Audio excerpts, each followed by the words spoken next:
अस्सलाम वालेकुम। आज हम पढ़ेंगे कंट्रीब्यूशन मार्जिन। कंट्रीब्यूशन बेसिकली कहते हैं कि हाउ मच हम कितना डोनेट कर रहे हैं, हम कितना दे रहे हैं, हम कितना कंट्रीब्यूट कर रहे हैं। तो कॉस्टिंग में हम कंट्रीब्यूशन किसे कहते हैं, और बेसिकली कंट्रीब्यूशन का जो कॉन्सेप्ट है it arises from marginal costing, क्योंकि मार्जिनल कॉस्टिंग में हम प्रोडक्ट को सिर्फ वेरिएबल कॉस्ट्स एलोकेट करते हैं। फिक्स्ड कॉस्ट को हम एज पीरियड कॉस्ट यूज़ करते हैं। Product costs are only the variable costs. तो उसमें जब एक यूनिट है वो जब हम सेल करते हैं तो हम कहते हैं कि यार ये यूनिट सेल होने के बाद फिक्स्ड कॉस्ट की तरफ और प्रॉफिट की तरफ कितना कंट्रीब्यूट कर रहा है। How much is an a product, how much is a unit, how much is a product line contributing towards the fixed cost और प्रॉफिट्स ऑफ एन एंटिटी। ठीक है, तो सबसे पहले हमारे पास प्रॉफिट कैसे आता है। पहले हम फिक्स्ड कॉस्ट को कवर करते हैं, यूनिट सेल करते हैं, पहले वो अपनी वेरिएबल कॉस्ट को कवर करता है, फिर वो अपनी फिक्स्ड कॉस्ट को कवर करता है, फिर जो हमारे पास एक्स्ट्रा पैसे आते हैं या एक्स्ट्रा जो भी हमारे पास रेवेन्यू आता है, प्रॉफिट होता है। तो कंट्रीब्यूशन मार्जिन हमारे पास बेसिकली क्या होता है, it is basically sales price minus variable cost, और this is contribution per unit. यानी कि if I sell a thing for 10 rupees और उसकी जो कॉस्ट मुझे उसको बनाने पे लगी थी, जो प्रोड्यूस करने पे लगी थी, या इनकेस अगर मैं मैन्युफैक्चरिंग एंटिटी नहीं हूँ और मैं ट्रेडिंग एंटिटी हूँ, मैंने वो बाय से खरीदी है, तो मुझे उसकी वेरिएबल कॉस्ट कितनी पड़ी थी और मैंने उसको सेल कितने में किया है। तो अगर मुझे उसकी वेरिएबल कॉस्ट 6 रुपीज पड़ी थी, मैं उसको सेल 10 रुपीज में करती हूँ, तो मेरे पास 10 माइनस 4, 10 माइनस 6, तो मेरे पास कॉन्ट्रीब्यूशन कितना है 4 रुपीज। यानी कि मैं एक चीज सेल करती हूँ जो कि मैं 10 रुपए की बेच रही हूँ, तो I earn a contribution of 4 rupees. This is this units contribution towards fixed cost. तो अगर मेरे पास फिक्स्ड कॉस्ट लेट्स सपोज 10,000 है, तो I need so many units to cover this 10,000। वो हम आगे पढ़ेंगे, जो कंट्रीब्यूशन हमारे पास जो ब्रेक इवन पॉइंट है और जो बाकी to attain the target profit है वो हम अगली वीडियोस में देखेंगे। अब हमारे पास क्या होता है कि contribution per unit sales price minus variable cost. अगर हम इसी तरह से टोटल कंट्रीब्यूशन की बात करेंगे तो टोटल कंट्रीब्यूशन हमारे पास फाइंड करने के दो तरीके हैं। या तो मैं टोटल सेल्स रेवेन्यू में से टोटल वेरिएबल कॉस्ट्स निकाल लूँ, ठीक है, या फिर मैं क्या करूँ कि मैं टोटल कंट्रीब्यूशन किस तरह से निकालूंगी, मैं कंट्रीब्यूशन पर यूनिट को मल्टीप्लाई कर दूं टोटल यूनिट सोल्ड से।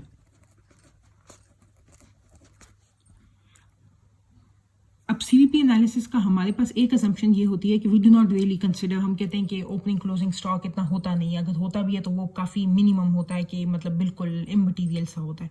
तो इसलिए जितने यूनिट्स सोल्ड हुए होते हैं तकरीबन उतने ही यूनिट्स बने हुए होते हैं, ठीक है, मतलब the production is equal to the units that are sold, ठीक है। तो ये हमारे पास टोटल कंट्रीब्यूशन आ जाती है। फिर जब हम कंट्रीब्यूशन मार्जिन की बात करते हैं, तो जैसे हमें पता है कि हम मार्जिन लफ्ज़ हम किस तरह से यूज़ करते हैं कि यार हमारे पास एक चीज़ का कितना मार्जिन है, तो हमारे पास कंट्रीब्यूशन का कितना मार्जिन है। तो how do we find it, we find contribution divided by sales price. अगर आप पर यूनिट जा रहे हैं तो contribution per unit divided by sales price per unit, और अगर आप टोटल कंट्रीब्यूशन ले रहे हैं तो फिर आप टोटल सेल्स रेवेन्यू ले लेंगे।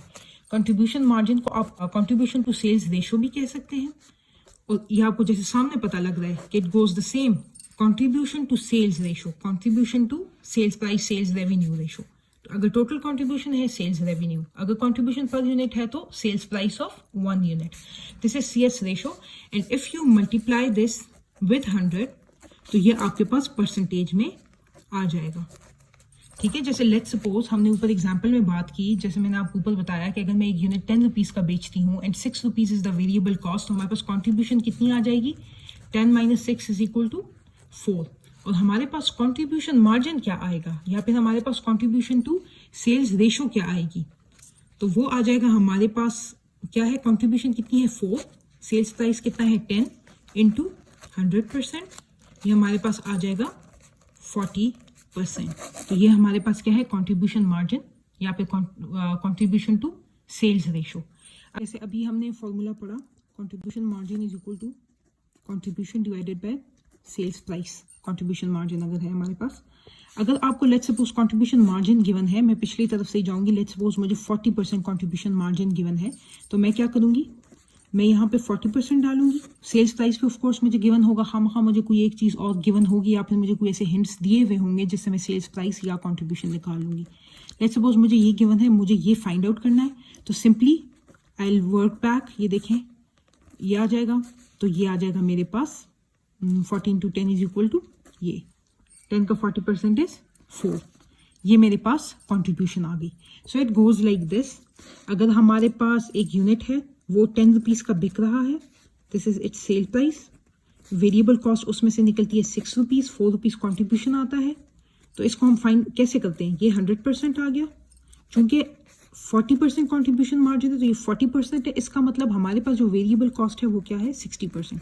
तो you can always work from this to this, from this to this, या फिर आप इस तरह से भी वर्क कर सकते हैं। You can always keep working with these numbers, जो कि हमारे पास सीवीपी का मेन एसेंस होता है। तो हमारे पास होती है ग्रॉस कंट्रीब्यूशन और एक हमारे पास होती है नेट कंट्रीब्यूशन। अब हमारे पास होता क्या है, जब भी हमारे पास सेल्स रेवेन्यू होता है, अब ये आपकी मर्जी है, आप टोटल सेल्स रेवेन्यू लेते हैं या आप रेवेन्यू यानी सेल्स प्राइस पर यूनिट ले लेना, ठीक है, आप जो भी लेते हैं। लेकिन फिर आप अगर एक पर यूनिट ले रहे हैं तो आप आगे भी मेरे साथ पर यूनिट ही लेंगे।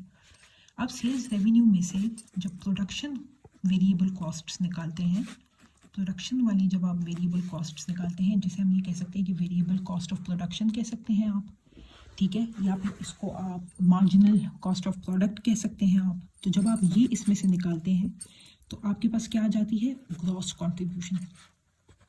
आपके पास क्या आ जाती है, gross contribution.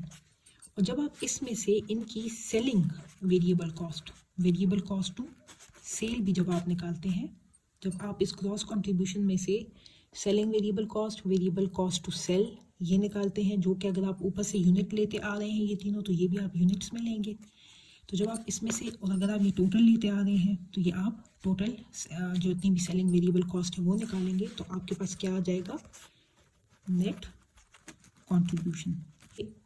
Gross contribution is सिर्फ जब आपने प्रोडक्शन वेरिएबल कॉस्ट निकाली होती है, और नेट कंट्रीब्यूशन इज जब आपने इसमें से टोटल जितनी प्रोडक्शन है और जितनी नॉन प्रोडक्शन है, जब आप सेल्स रेवेन्यू में से वो दोनों निकालते हैं तो हमारे पास नेट कंट्रीब्यूशन आ जाती है।